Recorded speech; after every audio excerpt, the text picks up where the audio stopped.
ओम श्री साई राम। भाइयों और बहनों, साप्ताहिक ओमकार साधना सत्संग का यह दिव्य प्रवाह हमें आज ले आया है 10वें ओमकार तक। इसी के साथ पंच ज्ञानेंद्रियों के एक लघु चक्र का भी समापन हो जाता है। इस 10वें ओमकार से जुड़ा हमारा 5वां और आखिरी ज्ञानेंद्रिय है गंध शक्ति। सभी ज्ञानेंद्रिय ईश्वर रचित इस माया सागर की ओर आकर्षित होते हैं, परंतु गंध का इस मोह आकर्षण के चक्रव्यूह में विशेष स्थान है।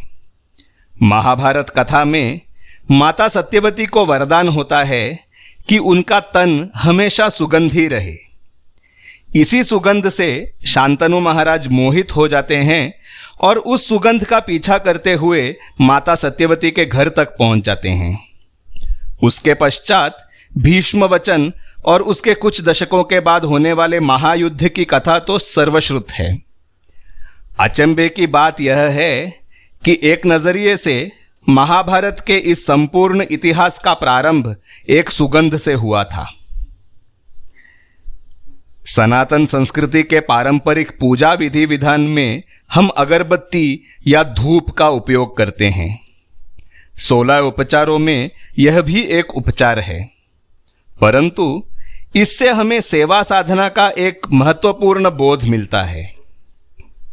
अगरबत्ती का जलना बिल्कुल पास आने से ही दिख पाता है, पर उसका सुगंध दूर दूर तक फैल जाता है। ठीक इसी तरह सेवा कार्य में हमें अगर कोई कष्ट उठाने पड़े तो उसका आभास हम ही तक सीमित रहना चाहिए। औरों तक केवल उस सेवा कार्य के माध्यम से सुगंध स्वरूपी आनंद ही पहुंचना चाहिए।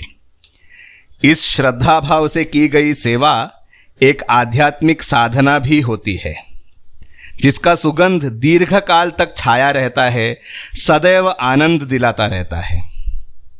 गंध शक्ति और उसी के साथ अन्य सभी इंद्रियों के निग्रह का आशीर्वाद हमें इस 10वें ओमकार से मिलता है।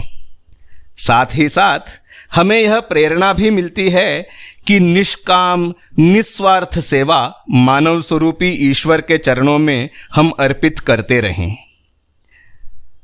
अगले सप्ताह से हम 21 ओमकार की साधना के एक नए लघु चक्र का प्रारंभ करेंगे, पंच प्राणों का चक्र। भगवान की कृपा हम सभी पर इसी तरह बरसती रहे, यही प्रार्थना है। जय साई राम।